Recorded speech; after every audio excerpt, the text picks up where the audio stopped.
Are you wondering how to create a project plan in Asana?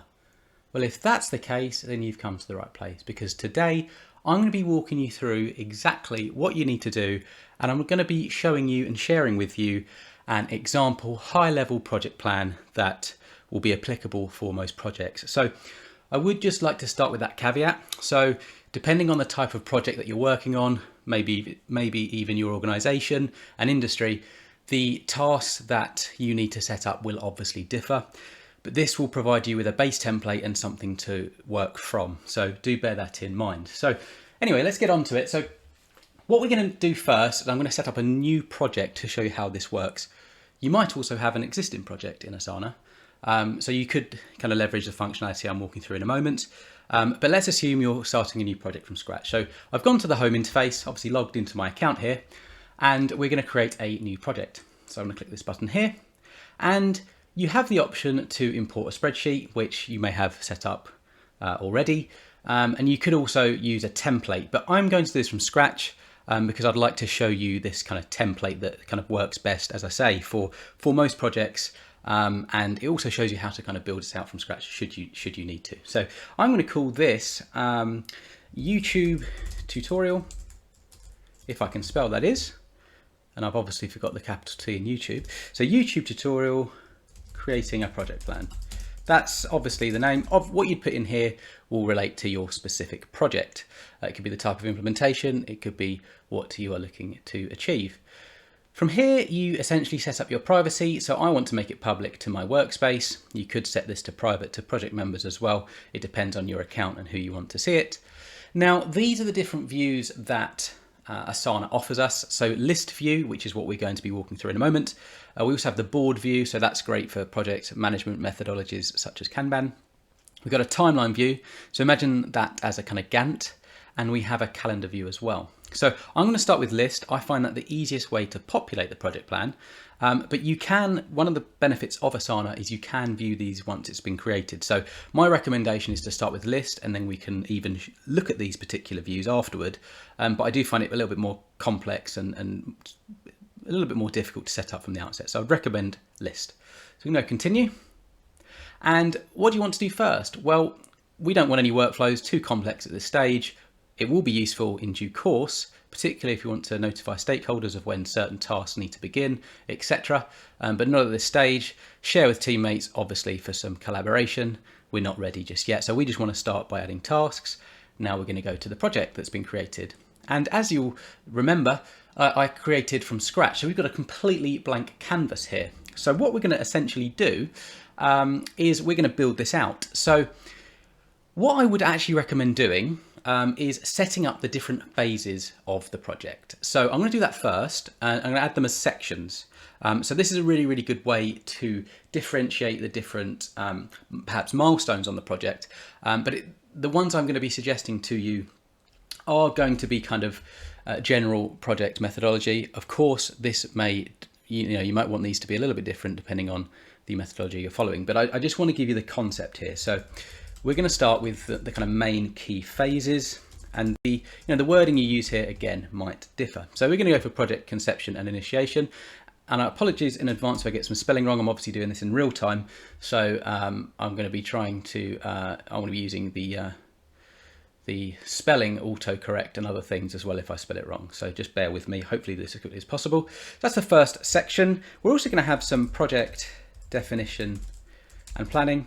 So just bear in mind this particular project plan I'm setting up, you could use this as your template. This is obviously what a lot of organizations would come to expect at the bare minimum. Of course, this is going to be almost an MVP or minimum viable product. So this is something you can expand and work on time and adapt to your own needs. So we've got project launch and execution. We're going to have project performance and monitoring. And lastly, we're going to have project closure. So these are the key phases of the project. So obviously, we're now going to set up some tasks that align with each phase. So essentially, once the tasks are complete, we can say, for instance, that the project conception and initiation is complete. So what we next need to do is add a task to this section. So the first task is going to be research. The second task is going to be stakeholder mapping, so we understand our stakeholders and know who to kind of contact in various different contexts. And we are also going to need to complete a project charter. Now, in the next phase, we're going to have scope and goal setting. We are going to define the budget.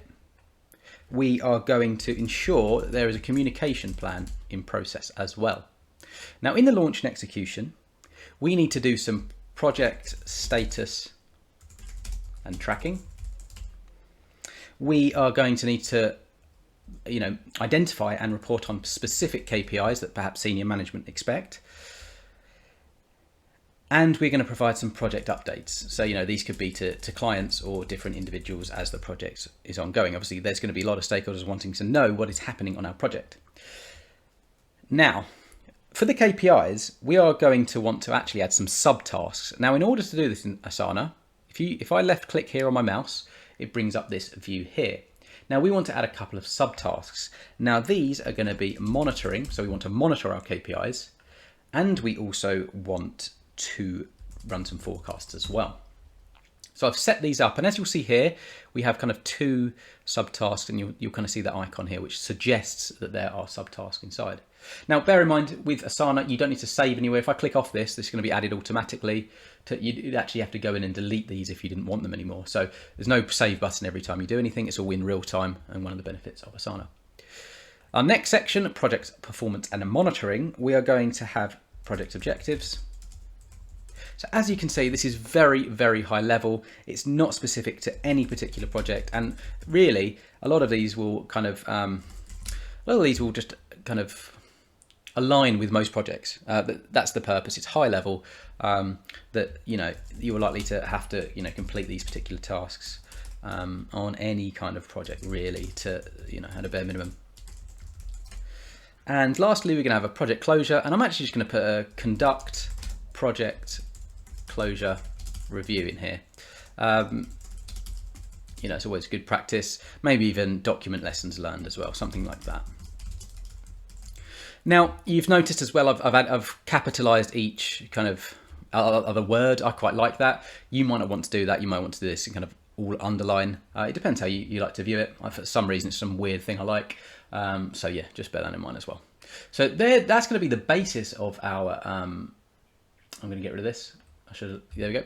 So this is going to be the basis of our project plan, the main phases that we have, and you could obviously, you can collapse them and expand them as well. And also one other thing you can do is, you see this little icon here with a little hand, you can drag them and move them around should they be in the wrong order. So that's just obviously some formatting things there.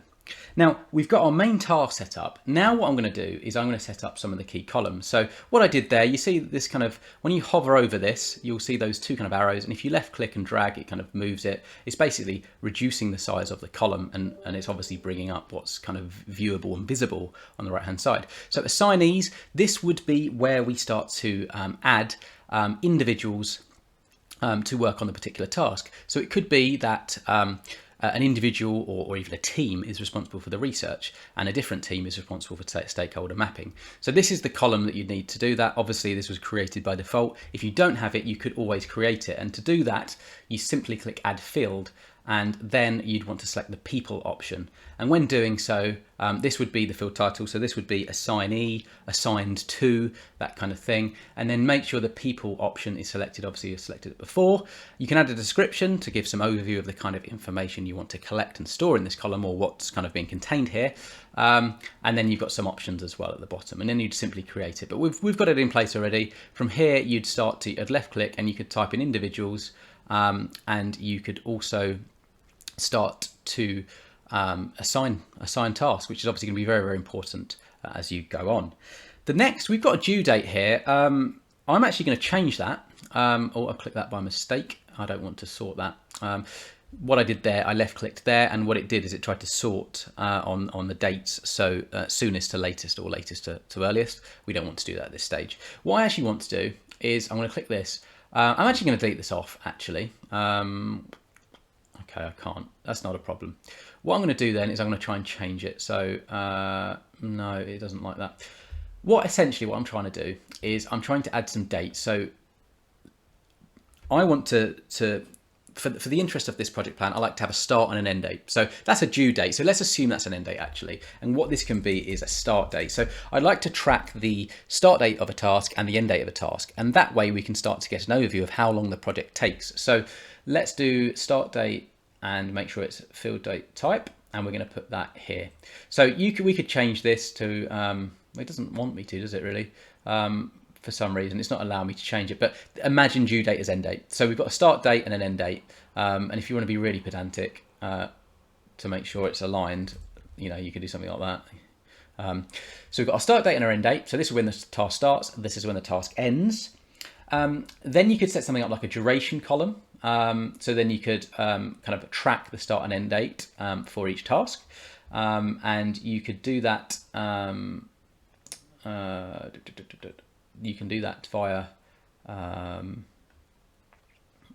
well, we'll work on that in a moment.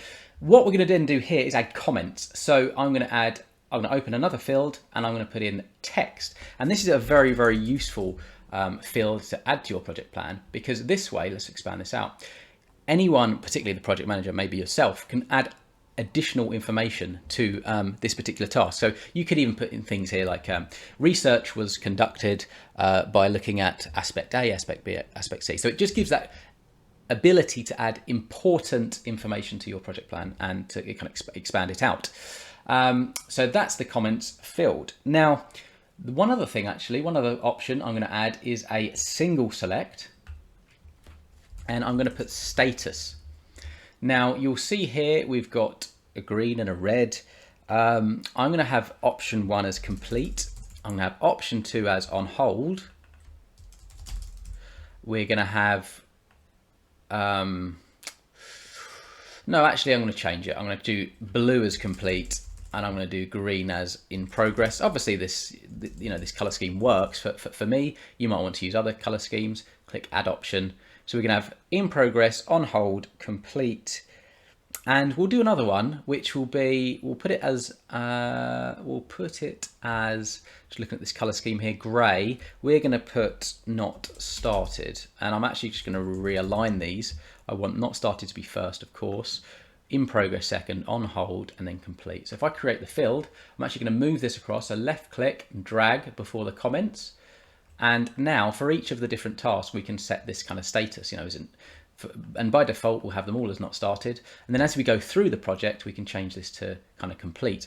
And another way of doing that in Asana is if I scroll to the left here, you'll see it here, you'd simply click this, and that will show that the task is complete. So we'd obviously need to change this to complete as well. So that's just obviously one means of kind of updating your project plan and showing some progress. So that's what you'll be doing as you kind of work through it. I'm actually just going to set all these as not started because we haven't started the project yet. This is all conceptual at this stage. So we'd set this all as not started. I just want to give you an idea really of how this would all look to begin with and what you kind of want to set up.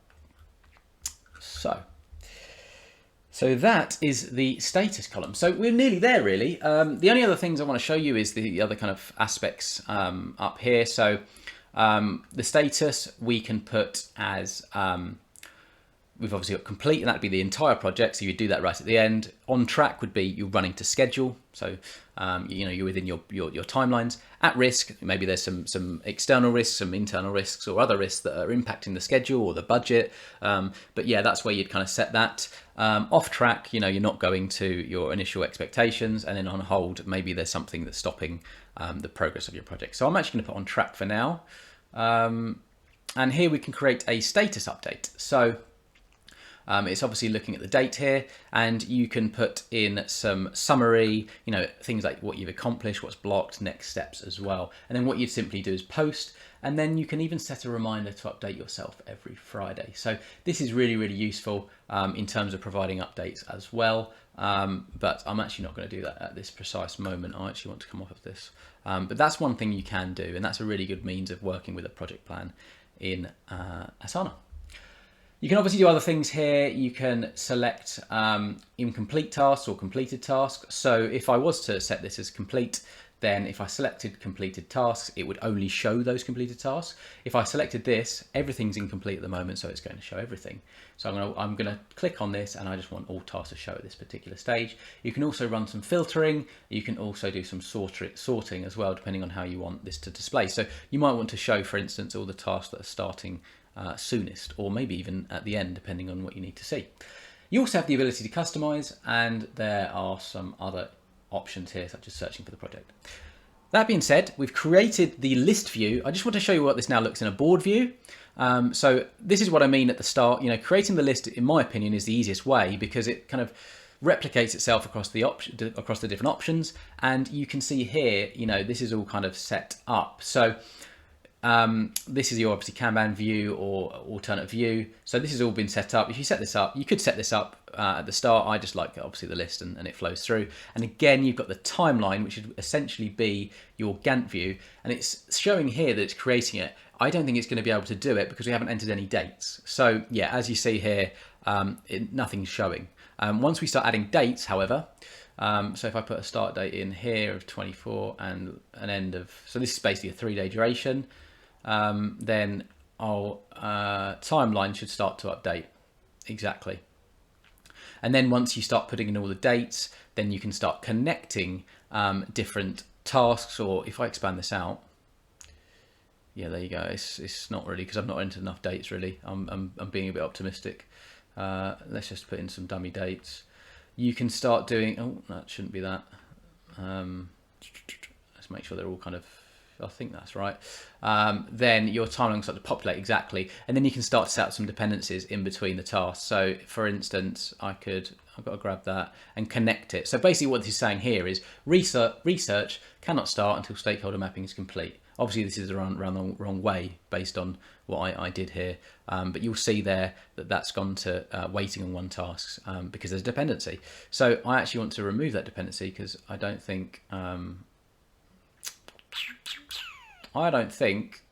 we want that at the moment. But anyway, there is a means of doing it, which I need to work out, in all honesty. So I will do that in due course, maybe even show it. Oh, there you go, there it is. There was a little cross there, I don't know if you saw it. Let's move this right out of the way, and then let's get rid of it, and then just bring it back. Obviously, if I move this now, that's obviously moving the dates. So if I change it in here, it's going to change in the list view and vice versa. So just bear that in mind. I'm actually going to remove these all actually now.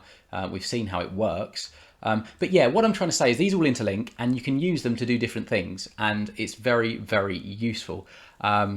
There was obviously other options there, like changing things to milestones and things like that. I don't know if you saw it when I right clicked. So you have the ability to do that. It's probably a little bit more advanced for you at this stage, but you'll also see the calendar view. Again, that's not going to work unless you have dates in. So I've just obviously deleted those dates stupidly and now we can't see it, but that's obviously another view. It can be a great way to check your schedule. And then you also have, a workflow. So this is where you can start adding tasks to your project from form submissions or templates or even other apps as well, integrations with Asana. And there's of course a dashboard that's created as well by default, and as you can see here, I set up 16 tasks, none of them are complete. When I start to check them as completed, it'll start appearing here. We've got an overdue tasks tile here, and yeah, you can see little things here by the different sections, and you can see the completion status. And there's obviously other ways you can update this dashboard, but this, add charts and things like that to really see what's going on with your project. But this is just to show you that it's all kind of pre-populated for you in Asana, and what you can kind of create all from just creating the list view. So I hope this video was useful. I hope you are now able to create a dummy project plan for your project and have an idea of how it all works, including the functionality. I would recommend this as a base project plan. You can always add extra tasks onto this, whether a subtask or new task or even new sections, or you could just, you get the concept here and you can actually set one up based on your own reporting needs. So with all that said, I hope if you do like this video, then please do hit the like button. That tells me I should continue making videos like this, and do consider subscribing to my channel. If you head over to my channel, you'll notice that there's plenty of other videos on Asana and training for this particular tool. And I also have a lot of other videos on project management in general, and actually some other platforms as well. So if you want to check that out, then head over there. And with all of that said, I hope you have an excellent day.